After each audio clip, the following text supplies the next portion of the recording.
course, so you're really lucky to get it.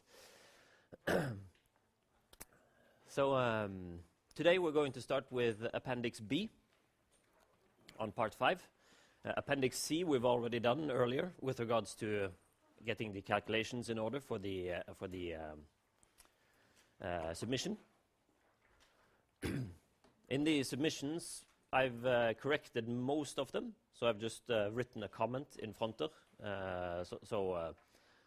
Everyone that I've corrected have passed the submission, and I've just written in the comment if there are some questions where I feel that you could maybe revisit the questions and try to answer them in a better way with regards to when you're working towards your exam and doing your revising for that one. So it would be smart of you to revisit the questions if I have mentioned any questions. Some of you had very good answers on all of the questions, so you didn't get anything. You just got a message that you would have gotten a good grade if this was an exam and not a submission. But some of you have gotten a hint, and that's just what it is also. It doesn't mean that you necessarily have a very poor answer on that question, but it means that you could have had a more thorough answer on it, so that putting some more work into it might be smart when you're reading for your exam. So I think I have one or two left to correct. So if you haven't had yours corrected yet, it's on its way. With Appendix B now, we're going to do some more calculation stuff, but this is with regards to the motions of the vessel itself when it's doing, both when it's being moved by the waves at the surface, but also with regards to the tip of the crane. Because if we can figure out a way of how to calculate the vertical motion of the tip of the crane, we're going to be able to figure out either how much heave compensation we need in our system, or basically just how much forces that are going to be induced by the motion of the waves on our lifting wire. So that's something we need to keep an eye on. When we're done with Appendix B, we only have Part 6 left. So hopefully we'll manage to get through Part 6 fairly quickly also before we're out of lectures. So we'll start off with the motions of vessels. And we have one motion which is called surge, one which is called sway, and one which is called heave. And these three, they are linear motions. So they are surge is forwards and backwards, sway is to the sides, and heave is up and down. So those are linear motion. They are following an axis, along an axis. We also have roll, pitch, and yaw, which are rotational motions. So they are rotating about the same three axes as the linear motions. I'll get to an illustration in the next slide and everything, so that we'll get to see it a bit better. But the surge is along the length of the vessel. So I even have a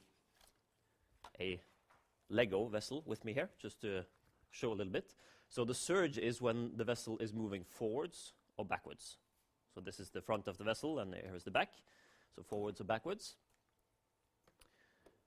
Sway is along the transverse axis. So if we get waves from the side and the ship is moved sideways, that's a sway motion. And the heave motion is, of course, straight up and down. So when the wave is lifting the ship up and down. And then we also have roll. And the roll is about the length axis. So the axis that is going along the length of the ship, and the roll means that it is rolling to the sides. So often, when you get a sway motion that is sideways, you will also have a roll to that side, because you're sort of pushing the ship in that direction. And pitch, that is across the transverse axis, so the one that is going 90 degrees to the length of the ship. So it is basically tipping the ship up and down, like this.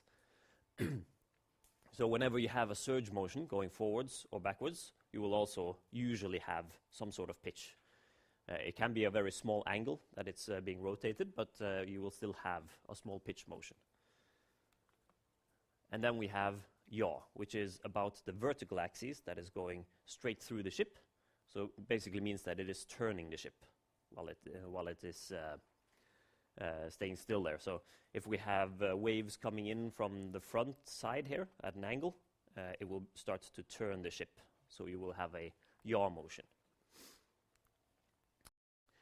I chose to bring this one because it can be difficult to just get all of this information from this illustration, which is the only one we have in the book. I tried to find a good animation of it on YouTube or something that would show it a lot better, but there was surprisingly little to find on YouTube. So I'm making do with this one right now. So basically we have the vessel in here, and you can see we have the surge axis going along the length of the vessel, so forwards and backwards. You have the rotation, which will be rotating it like this. Then you have the sway motion, which will be sideways, and then pitch, which is tipping it up and down on that one. And then we have the heave motion and the yaw rotation. So we're trying to basically translate all of this in here. When we get into the calculations, this is going to look pretty complex because suddenly we will have quite a lot of things that can happen with regards to motion. We don't just have 3 axes of linear motion, we also have rotation across them. So it looks pretty complicated, but it isn't all that complicated when we start getting into it. So first off, we'll see a couple of clips with regards to what waves can actually do to a ship. Nok en gang har VGs matbørs kåret ekstra til Norges billigste dagligvarekjede. Vi jobber alltid for å være landets billigste, og nå har vi lykkes igjen. Så kom innom Ekstra, Norges billigste dagligvarekjede, ifølge VG. This is along a corridor of a ship.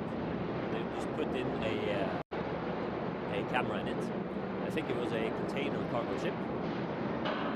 And here, pretty hard wave hit the ship.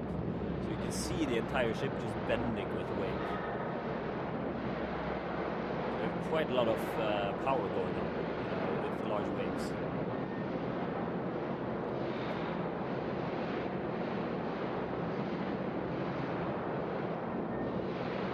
even when you feel like you're pretty stable on the ship, there's quite a lot that's going on.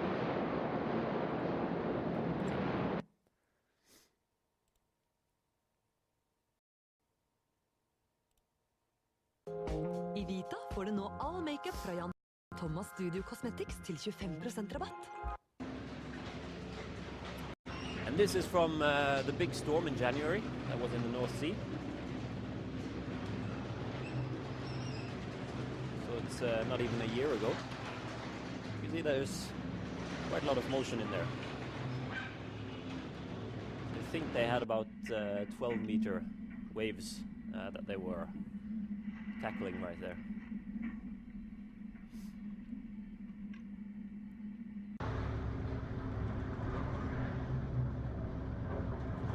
I won't show the entire clip because people can actually get seasick from watching this. So it's like 13 and almost 14 minutes long.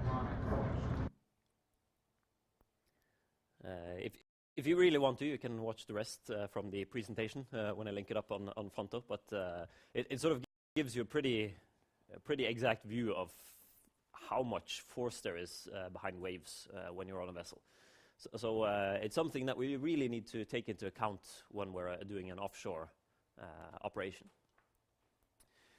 So with wave-induced motions, we usually consider what we call a regular wave.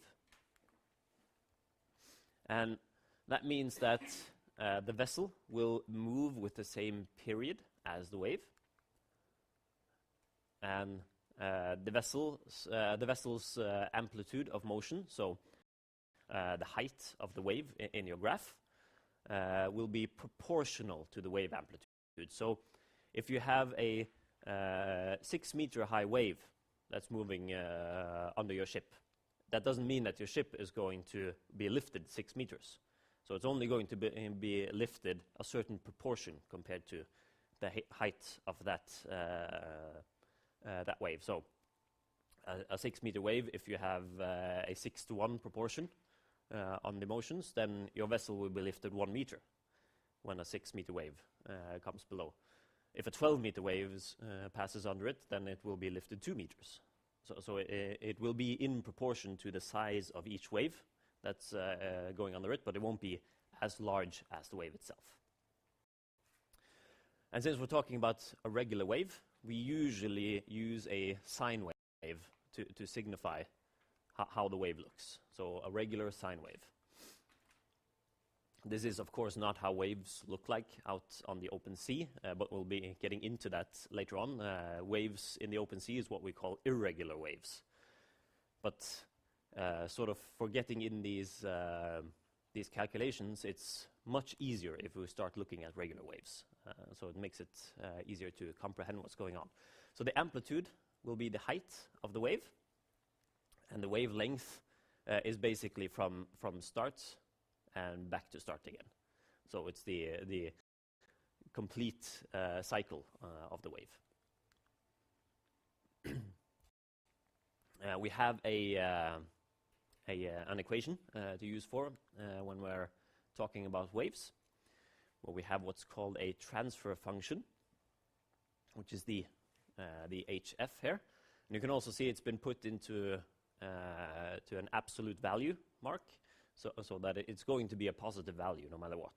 So even though the transfer function gives us a negative number, it will become a positive number as soon as we put it into this equation. And it's the ratio between the response and the wave, the amplitudes there. So if this is the amplitude of the wave, this height here, then the response amplitude of the vessel might be something like this. So we have some less motion on the wave, and that's the ratio that we're putting in there. And the reason for it being in absolute values is because it doesn't really matter if you're taking this amplitude or if you're taking the negative amplitude underneath there. So it's going to give you the same value no matter what, but it's going to be with a negative sign, so we put it in with an absolute value. Then there is a phase angle that we can put in, and that is the maximum response motion and whether it is before or after the maximum motion of the wave. So it means if it is after the wave, it basically means that the vessel is following the wave, so it's moving after the wave hits, and that would mean that the vessel would start off somewhere around here most likely and move up and down, so that the tip will be over here instead of directly beneath the top of the wave. So the maximum motion of the vessel will come after the wave has passed, basically. Yeah, so sketched in the line there. And when we're talking about surge, sway, and yaw motions, we follow Newton with regards to force, mass, and acceleration. So basically that mass times acceleration gives us the force. But floating objects, they have a varying hydrodynamic mass and a varying hydrodynamic dampening with regards to all 6 degrees of freedom. So it depends on what way the vessel is moving. So if the vessel is moving forwards, it's going to have fairly little hydrodynamic dampening compared to if it's moving sideways, because it is shaped more streamlined in the front here, so it's going to split the water very easily and it's going to move it along the hull. While if we're hitting the side here, pushing it along the water, we're going to basically be pushing a lot of water in front of it, and it's going to increase the amount of hydrodynamic resistance we have with regards to motion. So this means that considering that we have 6 ways of moving a vessel, and usually all 6 ways are happening at once, it means that we have quite a lot of calculations to do if we're going to do this completely correct. Usually we simplify it. So we don't bother doing all of these heavy calculations. If we do that, we usually put it into a computer program so that it does the calculations for us in order to save ourselves quite a lot of time of calculating. Did you have a question? And in addition, the wave forces vary with regards to both the direction they're coming from and also the period of the waves. So the period is the wavelength. So in the ocean, you will have different waves will have different periods, so different lengths on them.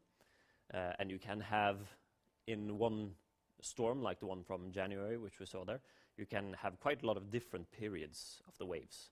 So when you are combining a lot of waves, that's when we are starting to move it into the irregular waves. But for simplicity's sake, we'll be looking at the regulars for now. We're not going to see these two clips, but I put them in there. It's a pretty good YouTube course. It's called Crash Course. That's the YouTube channel. They have quite a lot of different stuff. They have psychology, philosophy, anatomy, I think they also have biology, geography, loads of stuff, but they also have a physics course. And they have, amongst other, these two, one which is simple harmonic motion, and the other which is traveling waves. So if you're feeling quite sketchy on your waves with regards to what you learned in physics, I would recommend to freshen up with these two. I think they're about 12-13 minutes long, each of them, so it's too much to do in class here. That's why I've just put them in so that you can do it on your own time later on. Then we'll start looking at the vessel as an oscillating system. So that's the reason why I put in the simple harmonic motion there. As you can see, we have a spring that is moving back and forth there, so they're looking at that. And that's an oscillating system when you have something that's moving back and forth in the same movement all the time. Whether it is a spring that's moving back and forth or whether it's a wave that's traveling up and down all the time. It's an oscillating system. So the vessel can be likened to a dampened oscillating system when we are looking at heave, roll, and pitch. So when we are looking at the heave motion going up and down, the roll motion rotating around the length of the vessel, and the pitch motion when we're rotating the tip or the back up and down.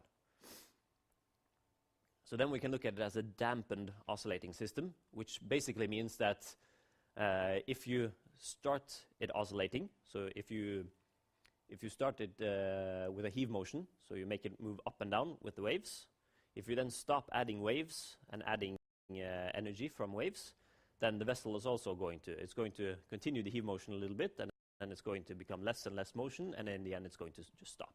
So it's being dampened completely. And the waterline area, so basically the line where the surface of the ocean, the line that the surface of the ocean creates along the edge of the vessel, that will be likened to the stiffness of the system. So like the stiffness of a spring when you're looking at a spring system. That's when we're looking at the heave motion up and down. And the moment of inertia of the waterline area and the center of gravity and the center of buoyancy, that will be our system stiffness when we're talking about roll and pitch. So for just the heave motion up and down, we are only talking about the cross-sectional area that the surface of the water will create through the vessel. But for the roll motion and the pitch motion, we are talking about both the moment of inertia going through where the waterline is creating a cross-section, but also the center of gravity for the vessel and the center of buoyancy. And usually, a ship designer will try to have the center of gravity and the center of buoyancy fairly close to each other in a vessel. So if the vessel is unloaded, so there is no extra weight added to the vessel with cargo or anything like that, then the center of gravity and the center of buoyancy will be fairly close to each other. This is because if we have, let's just do a drawing here.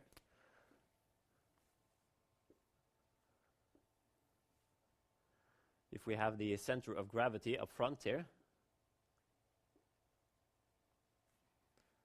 so that's going to be gravity pushing the vessel downwards. So if we do all of the gravity working on the entire vessel and we condense it all into one resultant force, it's going to start off in the center of gravity and it's going to move straight down.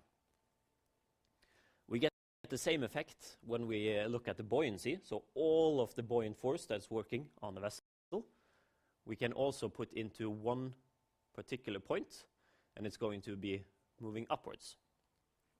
So the problem is, if you have quite a lot of distance between these 2 points, you're basically going to try, these 2 forces are going to try to flip the entire vessel over.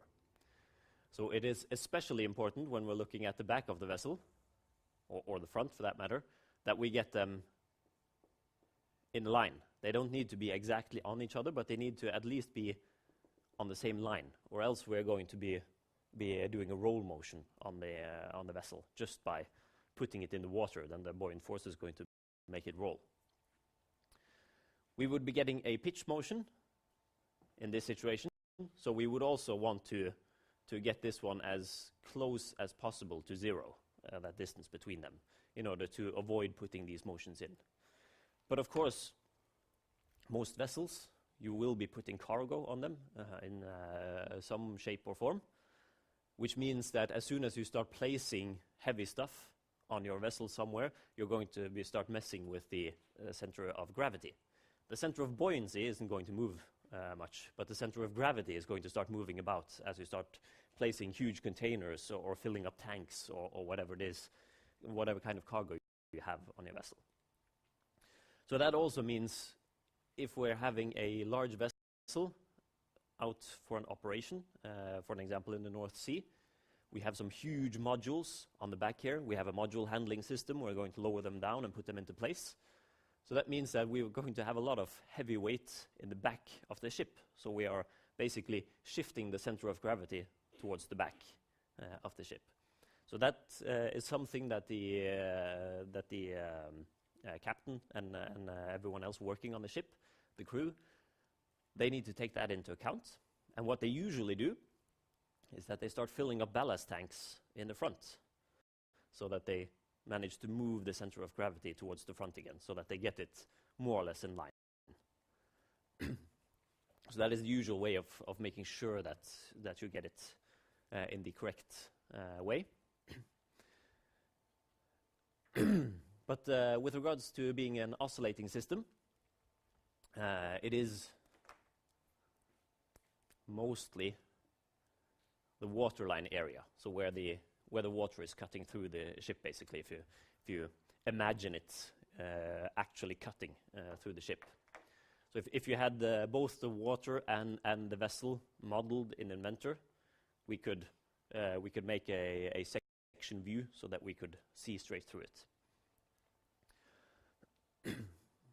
So either the area then of the waterline for the heave motion, as I said earlier, or the moment of inertia. And here's a slightly better illustration of how to see the waterline area. So if you imagine you have a vessel in the water, and then you basically just cut the vessel along the surface of the water, and then you're going to get that area in it. So you have the breadth of the ship, and you have the length of the ship. That's going to give you the area in the end. Of course, you can't just use the breadth and the length, because that's going to give you a square box or a rectangular box. So you have to take into account the shape of the vessel. So, as an example, we'll look at a 70-meter long vessel. So, the length of the vessel from tip to back is 70 meters. And if the waves are coming directly from the front, so they're coming in here directly from the front, we're getting a surge motion from the waves. Then we can read off these values for the transfer function. So this is going to be the transfer function between the heave amplitude of the vessel and the wave amplitude of the waves that are passing past the vessel. So we have on the lower, on the horizontal axis, we have the wave period, so the length of the waves basically measured in seconds. So how many seconds does it take from the start of a wave till the end of the wave hits the vessel? And you can see with very short waves, we are not actually getting any heave motion on our ship. So we're basically down at zero. And that's basically because the waves are moving so fast that the ship doesn't have time to react, because the ship is being dampened by the waterline area and the moment of inertia. So it doesn't have a time to react with motion. So it just stays there. But then when we start getting up to 4 or 5 seconds and further on, it starts getting quite a lot of motion. So up towards 30 to 40% of the motion that the waves are doing. So if the waves are, if we have a 3 meter wave, we're going to have a 1 meter heave motion, more or less. And then if we are increasing the wave periods, we are getting more and more. So the longer the waves are, then the more reaction are we going to get from the ship. Basically because the wave has more time to start moving the ship up and down. So as you can see, wave periods of up to 20 meters. That's going to be out in deep waters, where you in fairly calm weather, where you don't get white foam on the tops of the waves or anything like that. You just have large rolling waves that are moving along. Then you have pretty long periods for all of the waves. And it also means that the longer the waves are, then the closer you get to 100% ratio between the motion of the vessel and the motion of the wave. So if we get up to 20-second wave period here, we can see that we have 100%. So that means that if the wave is 3 meters tall, as it's moving under the ship, then the ship is also going to be lifted 3 meters before the wave passes. And then we can look at the force of the wave. So how much force is the wave sending towards the vessel when it's moving past it. You can see in this one we have the percentages put up, the ratio. In the next one here we don't have anything on the vertical axis because the point with this one isn't exactly to see how many newtons of force we are getting from the wave. The point is to see the shape of the graph as it's coming in. So it doesn't really matter if we're talking about just newtons or if it's many kilonewtons or whatever it is that we're getting in there. It's just the shape of the graph as we are increasing the wave period that we're interested in. And as we can see here, we get sort of the same lull here after 5 seconds that we did here. Here we also had a flattening of the response. So we get the same thing with the force, and then we get an increase of force as we move up to 20 seconds. So when we put these two results together, we get this one, which gives us our heave amplitude compared to our wave force. And again, it's the shape of the curve and not the values themselves that are important, because this tells us that at around a wave period of 6 to 7 seconds, then we're going to get the most heave response on our vessel. So that's going to give us the most violent heave motions. And as we move off to longer and longer waves, it's not going to be that noticeable anymore. Even though we are getting more and more actual motion on our ship, it's not going to happen that fast anymore. So even though the ship is moving, it's more easy to stay on your feet while you're on the vessel, basically. While if you're up on the top there, those are the kinds of waves that might make you lose your balance and have to maybe even fall down while you're on the vessel. So often with these kinds of tables, we're only looking at the graph. We're not looking at the values themselves, because it tells us quite a bit about how the vessel is going to be behaving. And we call this tip for heave resonance.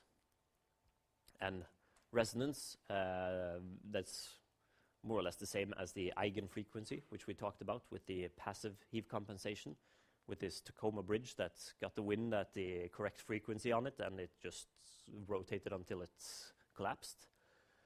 And it means that if you, for an extended period of time, find yourself in this area with your vessel, you're going to not necessarily damage your ship, but you're going to be straining it quite a lot. So you're putting it through quite a lot of tension because it's experiencing a lot of force going on.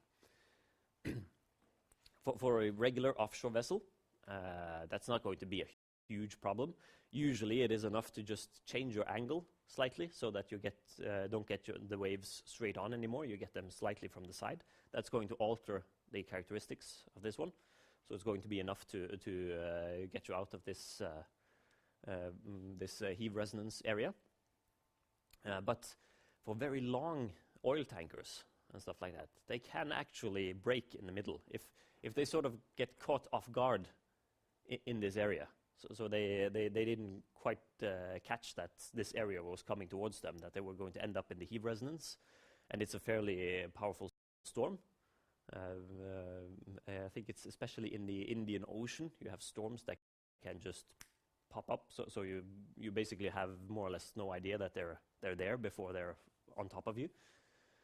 And I know that there are several oil tankers that have actually been lost that way, because they've basically just broken on the middle. So they've been lifted by waves in this heave resonance area. So they have had pretty powerful waves come underneath them. So the waves have been lifting them up, but they haven't had anything to support them.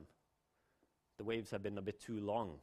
So the stretch between the wave tops that have been lifting the ships have been too far. So the ships have actually broken down the middle, and then they have basically sunk. So I think it was a container ship, the last one I heard about. It had Norwegian owners, I think it was. And it just went down in a couple of minutes. So they almost didn't have a chance to give a mayday signal even. It just went straight down, broke in half and just went under. So I don't think they managed to get any survivors from that one, because it was far out at sea also, so there weren't many ships close by.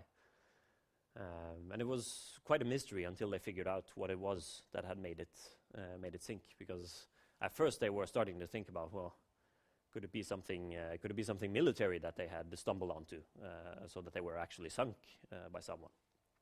But later on they figured out that it was natural causes that made it. So it's pretty can be pretty intense when you're getting these heavy forces from the waves. And again, we're going to look at how we are getting the dampening of it. So the fact that we're dampening the system is that we're getting a pretty heavy motion to begin with, and for each period that we're going through, we're getting less and less motion. So that's the point with the dampening part. So if you're only getting that one wave that hits you at the heave resonance, then for the next wave, if you have managed to alter your course or anything so that you've gotten away from this characteristic, then it's just going to be dampening the motion as it goes along. So you won't get that heavy motion anymore.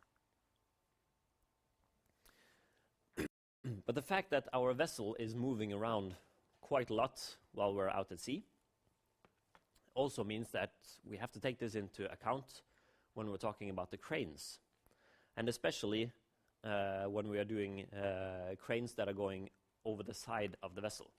So if we have a moon pool in the middle of the vessel, it's not going to be that much of a problem, because the moon pool is usually situated fairly close to the center of gravity and everything, so that you more or less have it in the center of the vessel. It's going to be very easy to lower things down. But if you have a crane, so this is going to symbolize my crane here, and I have it fairly far to the back of the vessel, and I'm extending it as far out over the side as I can. It means that if I'm experiencing a roll on my vessel, I'm going to get quite a lot of vertical motion on that crane tip. So even though the vessel itself isn't moving all that much, because the crane is extending out over the side of the ship, it's getting quite a lot of motion up and down. So with a heave motion, it's just going to follow the ship. So it's going to get the exact same motion as the ship. But with a roll, it's going to get a lot more. So if you add a roll to the heave, it's going to get pretty much motion there. And then if you also add pitch, you're also going to get quite a lot of vertical motion on it. So that's something we have to take into account with regards to where is our crane placed on the vessel. And then we have this one, which looks very complicated when we first start looking at it.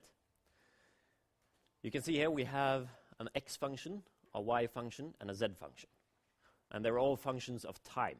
So it's basically what we're trying to figure out here is that at a given point of time, what is the X, Y, and Z location of the tip of the crane?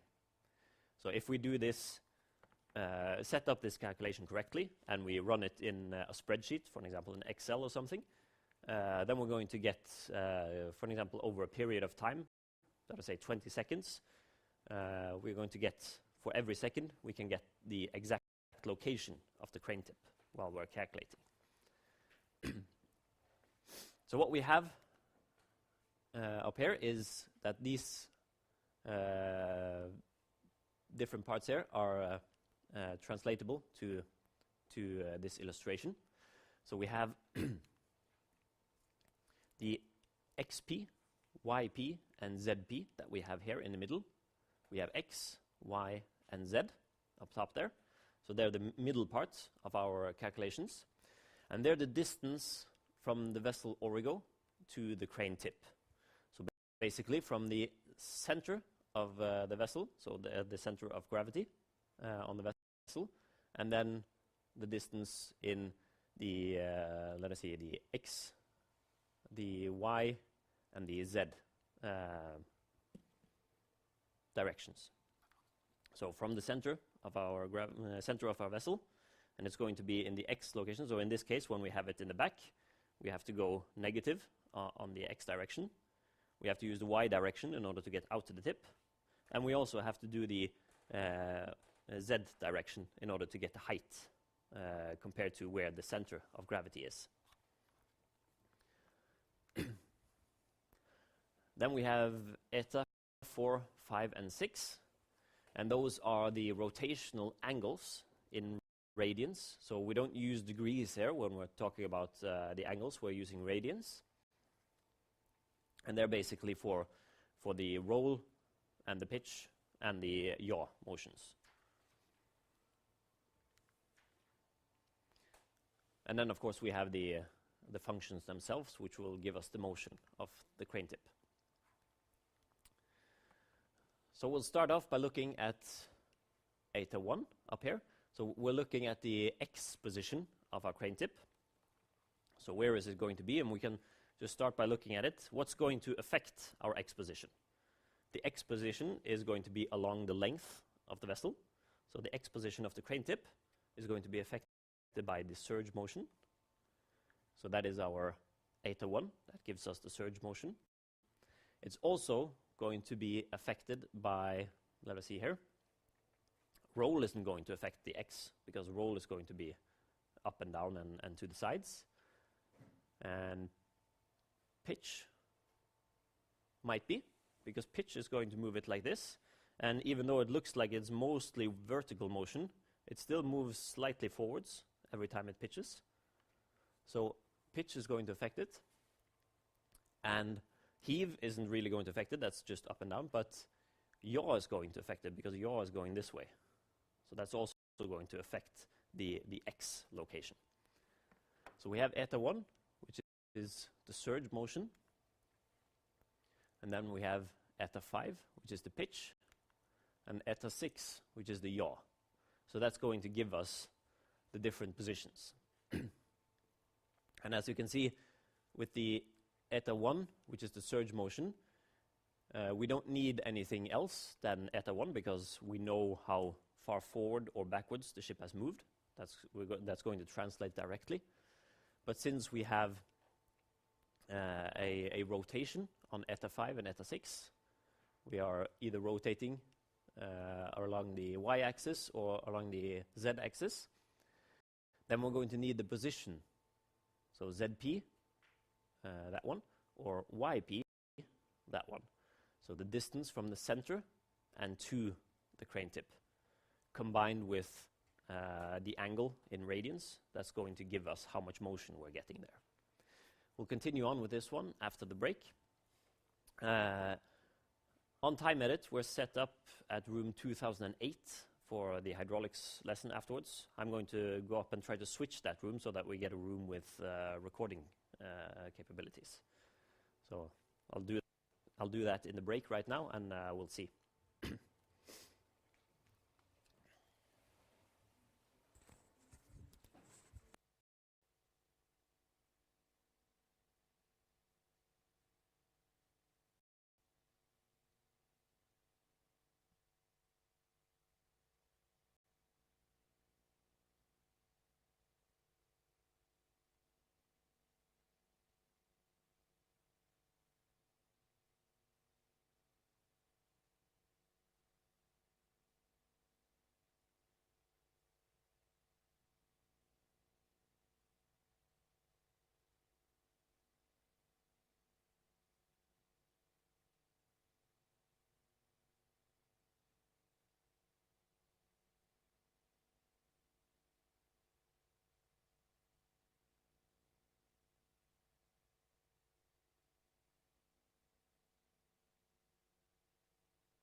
Right. Sorry for taking a little while, but I got to change the room, so we're just going to stay here afterwards. We're not moving up to 2008. So we're staying here. I've also put a notice on the room, the door into 2008, so that if anyone arrives for that lecture, they know that they have to come down here.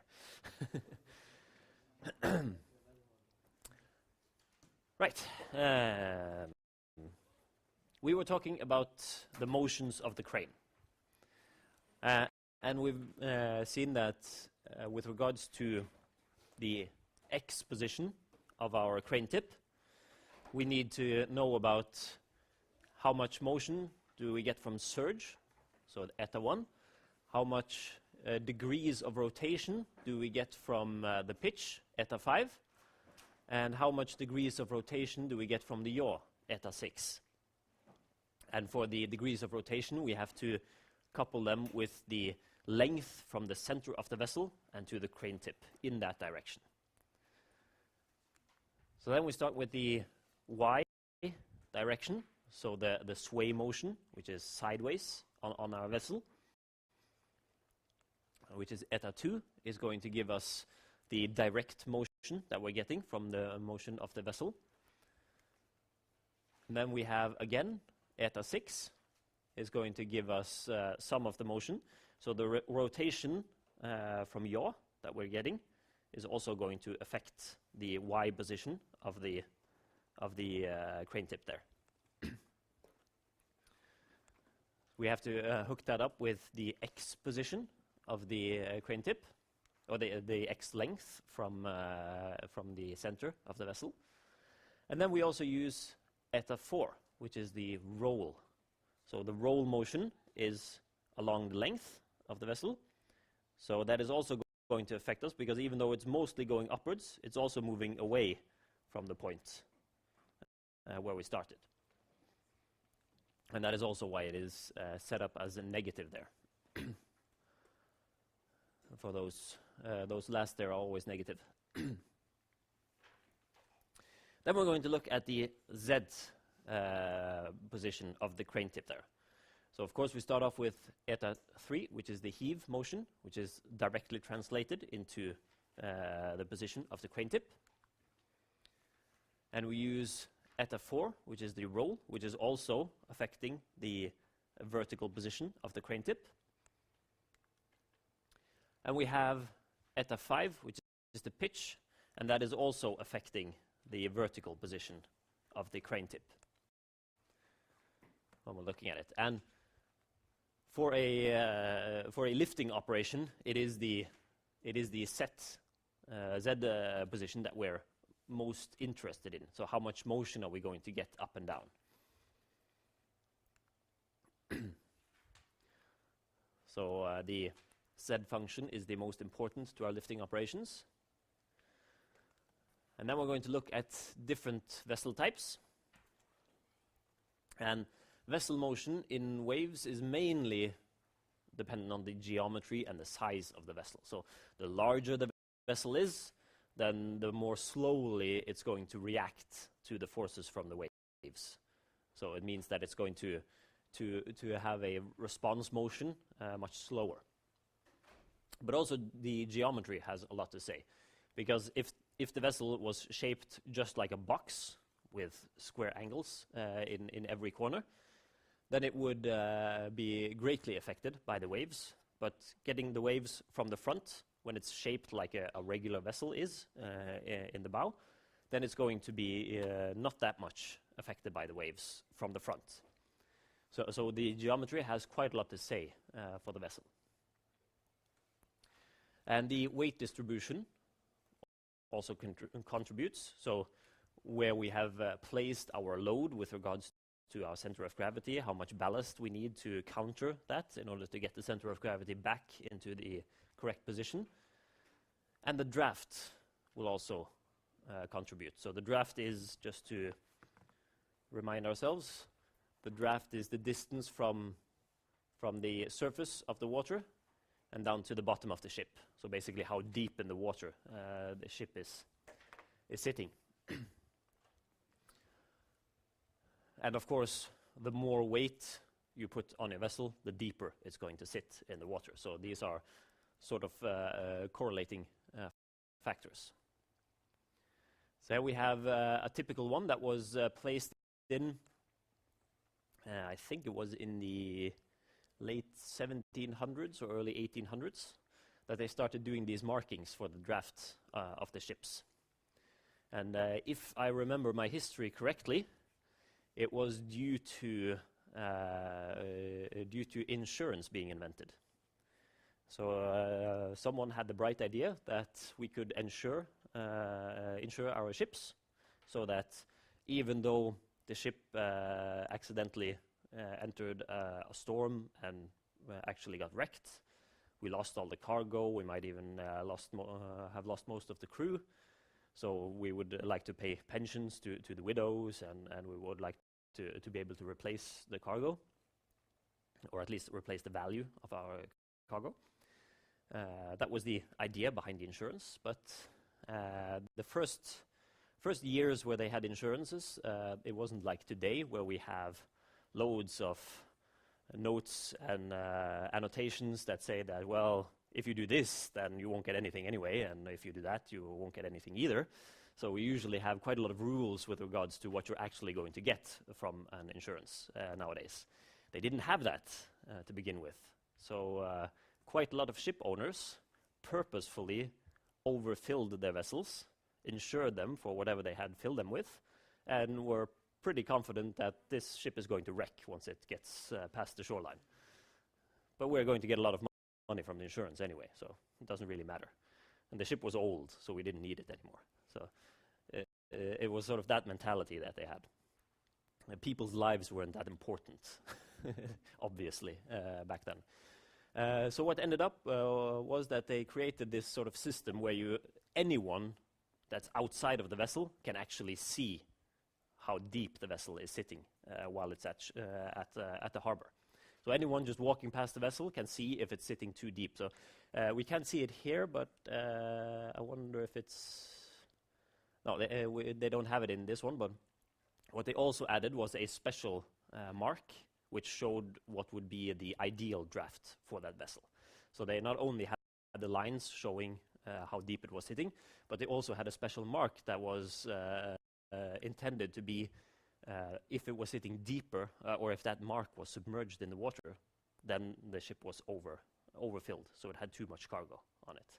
So anyone walking past the ship then could see it and say, hey, you've overfilled this ship. You have to take some of the cargo off. It's going to sink if you go into sea like that. So that sort of got rid of these problems. And I think it was actually an act of parliament in Great Britain that said that all ships have to have this marking on, just to make sure that no one tried these insurance scams too much. So it's a pretty old system, but it's still functional. It's a pretty good idea actually. Now anyone can check how deeply a ship is sitting. So you don't even need to be a maritime personnel in order to know what it is. These are in either in feet or in meters that they are set up. Depends a bit on which country you're in, and of course which country the vessel is or has its origins from.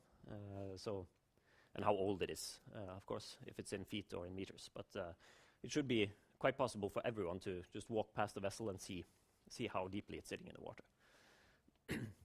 But that also affects the motion in waves. And of course, the deeper it sits, the worse off it is with regards to the waves. That was the reason why they sunk when they overfilled them.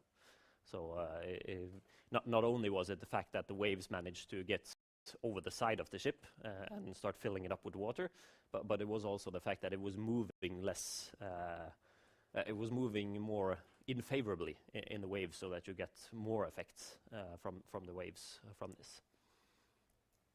You will most definitely, yeah.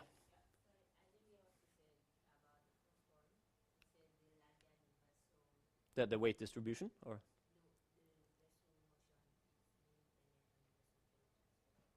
Yeah, basically it's the larger the ship is, the heavier it's going to be, and the more inertia it's going to have. So it's going to take longer time before it reacts to the motions of the waves. So the graphs that we looked at before the break, they're going to be very different from vessel to vessel. So they depend on which vessel we're talking about. You sort of have to know exactly what vessel it is that you're talking about. So the graphs we were looking at was a 70 meters long vessel, and it had the waves coming directly on the front for those graphs. The graph will also change as soon as you change the waves with 1 degree. So as soon as you start moving the waves off from the front and coming in from an angle, then the graph is also going to change. So you never really know until you have put it in that exact position, which is also why they do so many model tests in pools and also do a lot of simulations on computers in order to try to figure out how the vessel is going to react before they actually produce the vessel and put it to sea. So both the size and also the geometry, of course, with regards to how much surface are the waves going to hit. So if it hits on the side, they're getting quite a lot of surface to hit. If it hits from the front, it sort of gets deflected by the streamlined shape of the front. So instead of hitting it and pushing against it, it sort of hits it and brushes across it instead of really putting force to it. So that's the reason why geometry and size matter with regards to motion from waves. Something that you're definitely going to hear if you start working with offshore stuff is RAO, which is Response Amplitude Operator, which is often something that they sort of just give you an RAO. Here's the RAO for this ship. And basically it's a table giving you all of the information from the graphs that we saw there. So it can give you quite a lot of different informations with regards to different wave sizes, different directions of wave with regards to the vessel, and also I think some of them also take into account how heavily loaded the vessel is. So if we have so-called harmonic waves in an example, we have a 45-degree angle wave direction. So 45-degree angle, so it's coming in from the side at a 45-degree angle here to the front. Then this is a typical RAO for wave motion on an it just says an offshore vessel here, but it is a single hull vessel. It is not a semi-submersible in this case. And then we can see we have 6 different graphs, and each of them is for one kind of motion. So we have the one with the square box on, that's surge motion. So that is this one moving over here. We have sway motion with a diamond on it, so this one. Heave motion with a triangle, that's this one. And then we have the one going up here, so the open square box, which is roll motion. So for this particular vessel, with waves with a period of 10 seconds, it's going to get a heavy response on the roll. So the vessel is going to roll quite a lot more than what it does usually if you get a wave period of 10 seconds, and it's coming in at a 45-degree angle to the front. So for this particular vessel, that's what it's going to be. And you can see like the yaw motion down here. It's practically nothing compared to the other motions, and the yaw was on the vertical axis, rotation around the vertical axis. So even though it's getting waves in from the side here, from the front, it's not going to be rotated a lot by it. And that has to do with the geometry of the front of the ship.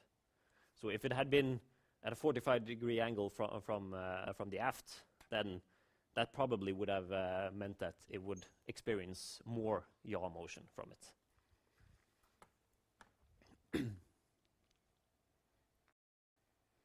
And here we have the same kind of graph for a semi-submersible drill rig. And here you can see where we have the problem is actually heave motion, triangles on them, which are skyrocketing once we are coming to 23, 24 seconds in wave period, then we have a huge response on heave motion. So very long waves are going to create a lot of motion on a semi-submersible drill rig. Or at least on this semi-submersible. It doesn't mean that all semi-submersible are going to react like that.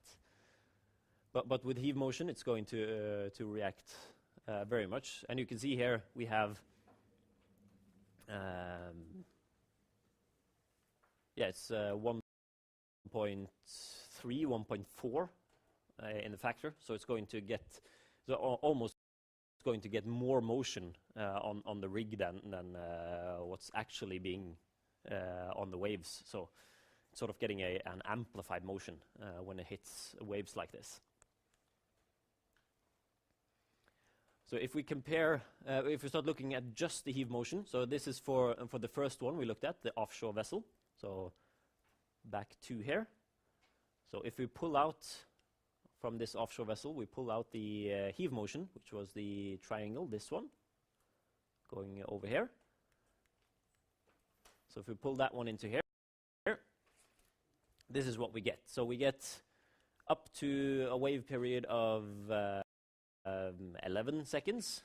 We get a steady increase in response on the vessel. And once we hit around 11 seconds, the vessel is going to move as much as the waves are moving. So if the waves are moving, if we have 6 meter waves, the vessel is also going to be lifted 6 meters.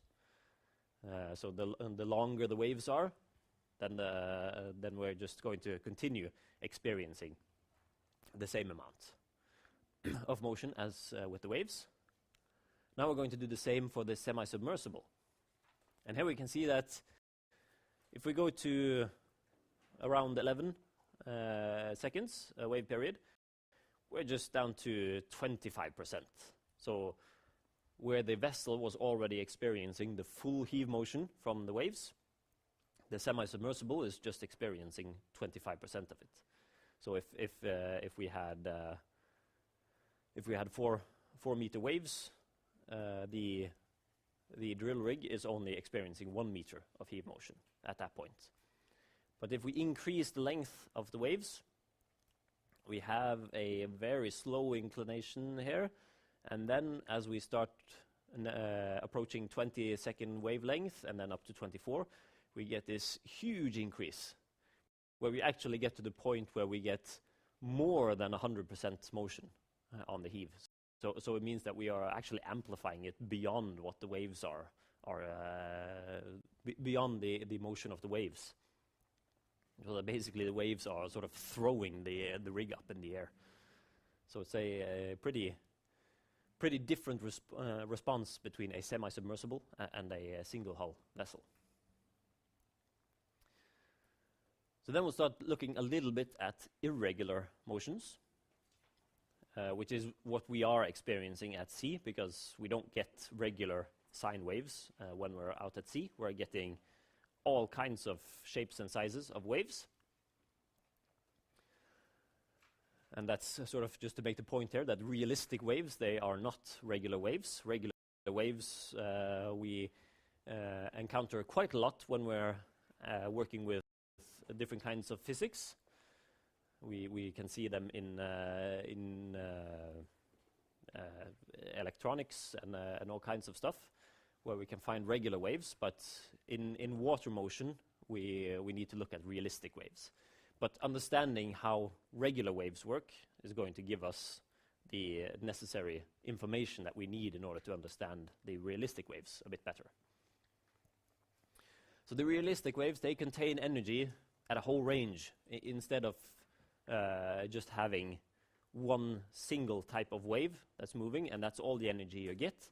Now you're getting a whole range of different kinds of waves, different kinds of sizes, different kinds of lengths of waves. So it's going to deliver energy in sort of the full spectrum. So all of the waves are going to deliver their kind of energy to the vessel. And the energy is distributed across all of these frequencies.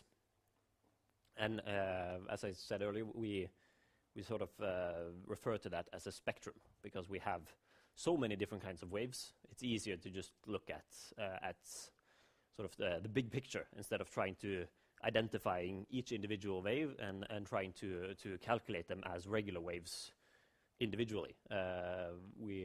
It's much easier to look at a full spectrum instead. So we use the same calculation principle as for a regular wave, where we multiply the wave amplitude with the transfer function for a specific period. And each frequency is calculated, and all the frequencies are summed up. And when they are summed up, it is equivalent to particle motions, where we look at something like this. So we have the transfer function, the one we are multiplying with here. And then we have the shift, the phase shift, in case the top of the wave motion isn't directly in the same spot as the top of the wave. So we need to shift it a little bit with regards to angle. And we sum up all of these when we look at them. And this gives us a standard response deviation, as it's called, which we can calculate from the wave spectrum and the transfer function. And we can put it in like this. Don't be scared now. I'm not going to put you on the exam and have you calculate stuff like this. It's not that bad. This is just sort of to give you an understanding of how the waves work. Usually, when you're planning an operation or anything like that, you're going to use computer equipment to do these calculations. So you're not going to sit down with pen and paper and start writing out all of this stuff. You're going to use all of the equipment that you have available, which is usually a computer and whatever software is on that computer. And often, quite a lot of it has been done beforehand by whoever designed the vessel, so that they will have created these RAOs, so that you can basically just plug those into your calculations, and it's going to do much of it for you. And there are special softwares that can actually do quite a lot of the simulations of this, and basically give you more or less the exact same results as you would get in a realistic situation. One of the examples is a software called Orca Flex. So Orca as in a killer whale. So Orca Flex is the name of the software, which basically functions sort of like not Inventor, but the kind of software where you will use a 3D model from, for an example, Inventor, and you will do calculations on the strength of that. You can actually do that in Inventor also, but it's a bit off the scope of what we're doing in the CAD lectures. So it basically puts in a model of the size of ship that you need in there. And you can even put in a crane. You can put in a module that's going to be lower down. So you can put in everything, and then you can set in what kind of waves you expect to have.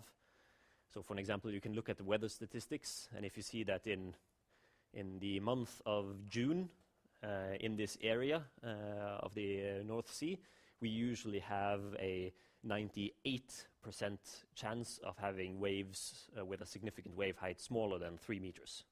So then you plug in 3-meter wave height in your simulation software.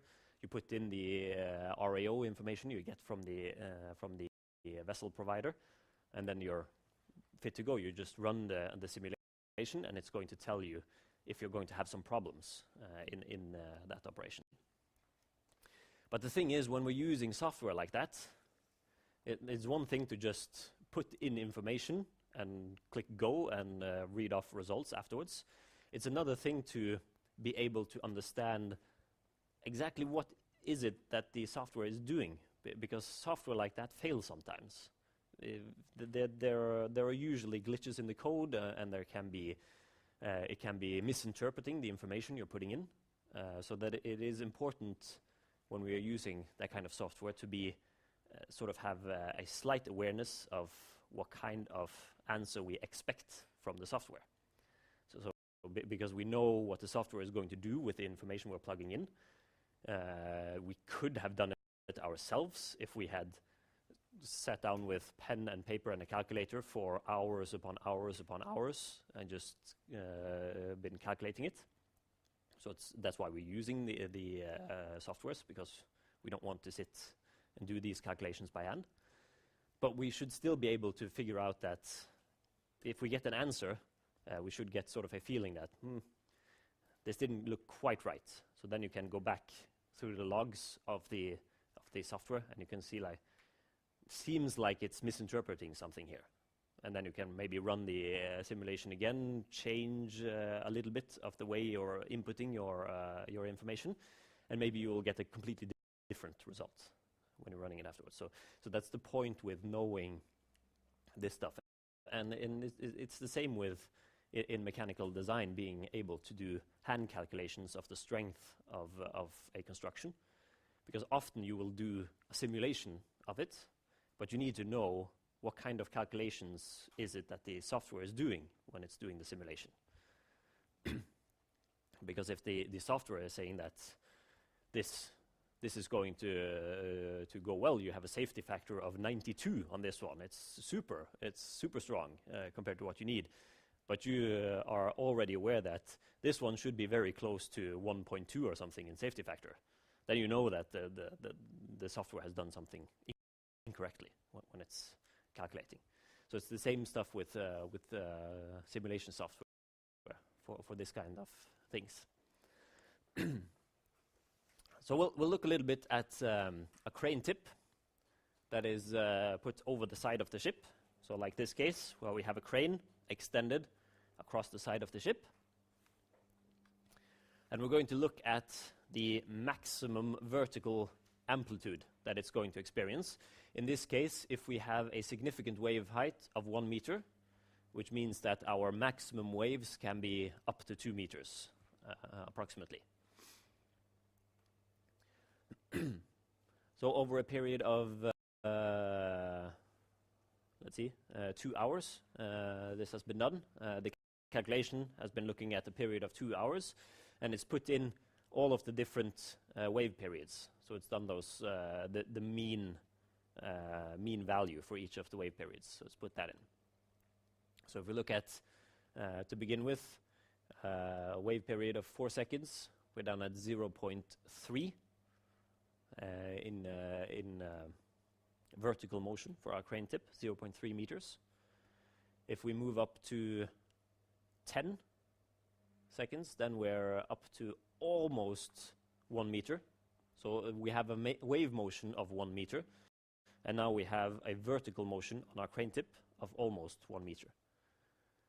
And we can see as we go further along, it slightly dips a bit, but it's pretty close to 1 meter in motion. So it just stays up there.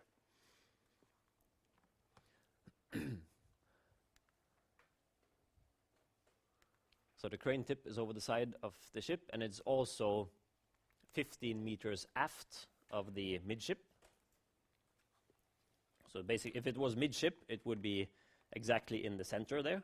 So it wouldn't have any distance. It would have 0 distance in the x direction to the center of the ship. But this one is placed 15 meters, so it's somewhat behind the center. And it's experiencing vertical motion from heave, so up and down of the vessel, from roll, and also from pitch. If it had been centered, so if the crane had been placed midship, so in the center there, then it wouldn't have experienced any vertical motion from the pitch, because it would be directly along the y-axis that's going through the vessel.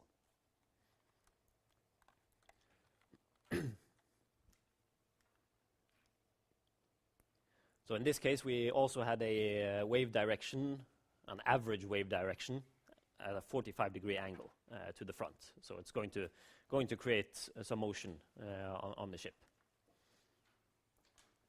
and a significant wave height of 1 meter, as we said. Then we're going to do a calculation example where we're going to look at a narrow vertical cylinder which is floating in the surface. So let's see if I have the...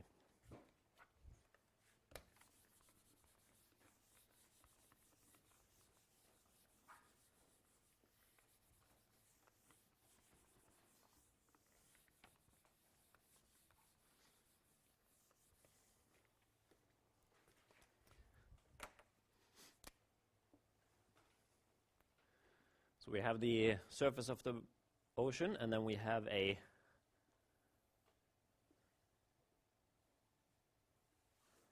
narrow cylinder which is floating vertically in it.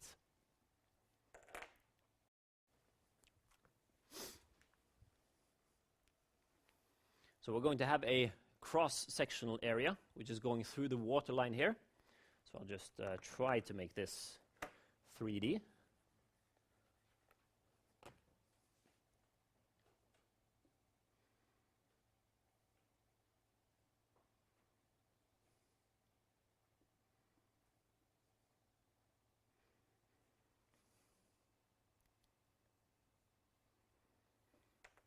So we have a cross-sectional area in the waterline.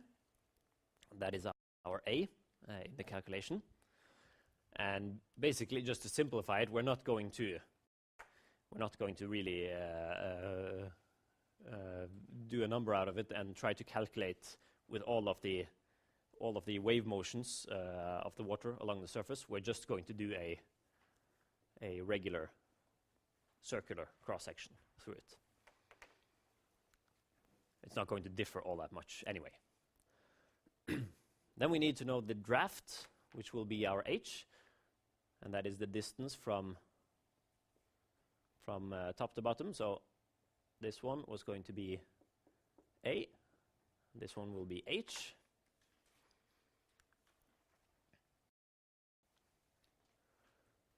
And we also need to figure out how to calculate the resonance period for the heave motion.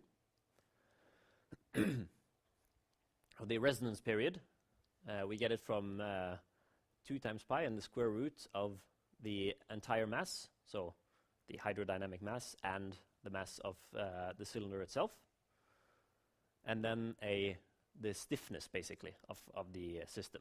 So the K is a stiffness factor. So the mass that we're getting, displaced fluid plus hydrodynamic mass.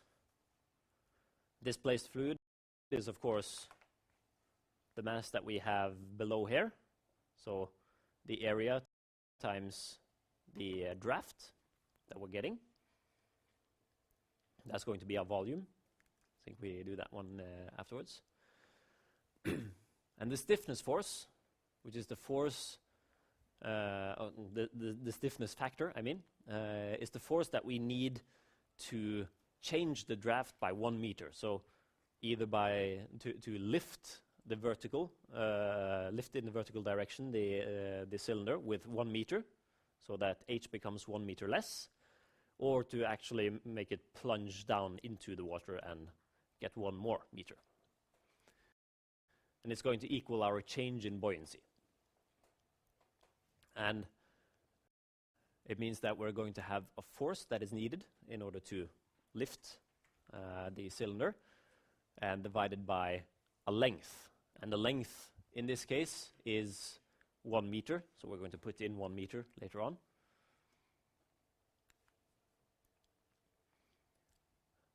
And it equals the change in buoyancy, so we can put in the density of the water, the force of the acceleration of gravity, and the volume that's being changed. And since we're changing the volume, we get the area, and then we get the length of 1 meter.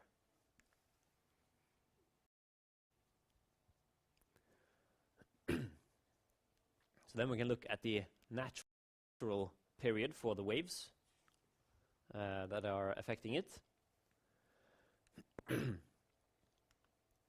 We put in our T0, will be the same one here. We have the 2 pi, as we can see on both of them. And we have the square root, but now we've put in, for mass, we've put in the hydrodynamic mass and the displaced fluid that we're getting. So it's the density of the water, the cross-sectional area, and the draft to get the buoyancy down here. And then we have the hydrodynamic mass of the cylinder that we put in there. Now we remember that the length that we were supposed to put in for our stiffness factor is supposed to be 1 meter. So if we have a force and we divide it by 1, we can just say that we have that force per meter. So we have Newton per meter. And so we put in the density, the acceleration of gravity, and then the area. And we're going to get Newton per meter on that one, because it'll be the same as up here. So the force in Newton and divided by 1 meter. So if we start looking a little bit at this one, we can see that we have the acceleration of gravity below here. So we'll do a little math trick, which mathematicians don't like that much. But we'll take the acceleration of gravity and we'll pull it out of the large square root symbol, which means that we get it over here. So we have to now do 2 times pi divided by the square root of g. And then we're left with, in here, we have one set where we have the density, the area, and the draft. And we have the density and the area below here, so we can cross out those. We are left with just the draft on that side. And on this side, we have the hydrodynamic mass, and we have the density and the area, because the g has been pulled out here. And the square root of 9.81 is approximately 3.13. And if you say approximately to pi also, you get 3.14. So 3.14 divided by 3.13 is more or less like 1. So if you start off doing approximations like this, you might as well just remove both of them. Which means that we get an approximation of 2 times the square root of the draft plus the hydrodynamic mass divided by the density of water times the area. And in this case, since this is a vertical cylinder, so a tall, narrow, vertical cylinder will have a very small hydrodynamic mass. It will only have a very small hydrodynamic mass underneath here. And since we can set that one as very small, we can basically just cross out that one also, which leaves us with a resonance period for heave being 2 times the square root of the draft that we have. And you see, this one is called a Spar Buoy, and there are actually entire rigs that are built on this system where they're just floating on top of a cylinder, basically. So they have all of the rig equipment is placed on top of a fairly large cylinder in that case, but still a vertically floating cylinder. And you can also sort of transfer parts of this to a semi-submersible. So with a semi-submersible vessel, you will have the rig up top.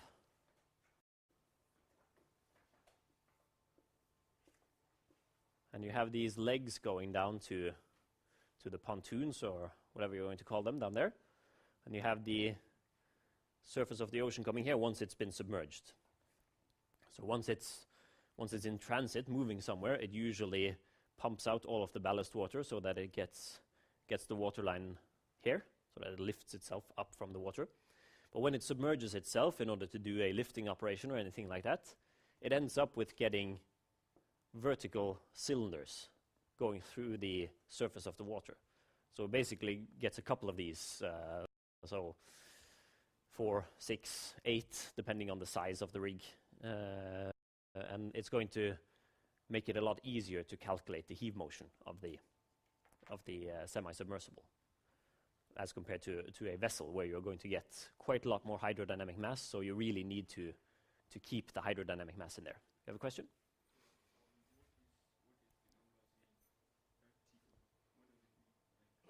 The T0, it's the resonance period. So it's the if the waves hit the same period as the resonance period for the cylinder, it's going to create much more heave motion in it. So you remember the graphs where we had the heave motion going way up for some specific periods. It is basically in order to calculate and try to figure out what that period is going to be without creating the entire graph.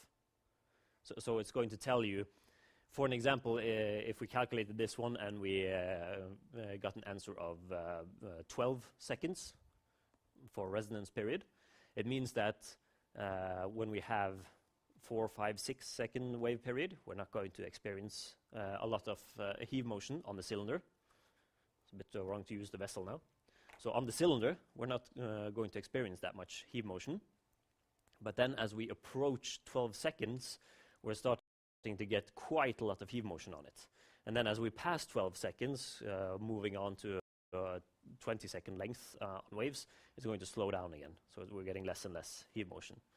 So it's basically to try to figure out what kinds of waves you want to avoid with this vessel.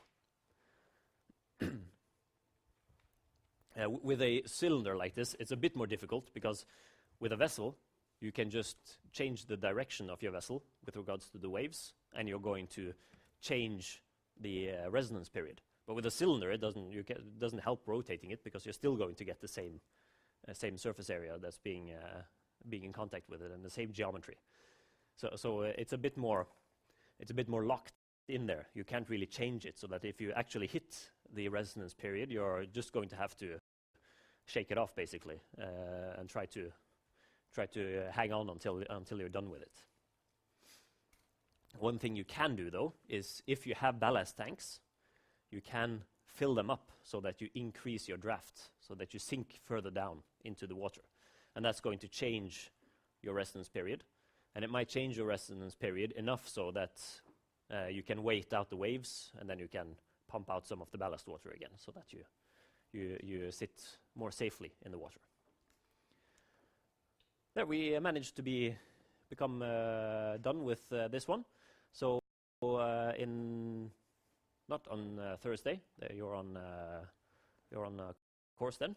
so not on Thursday. I'm at Stord myself. So, but next week, next Tuesday, we'll start with part 6 of the compendium, and then in 15 minutes we'll start with hydraulics in here.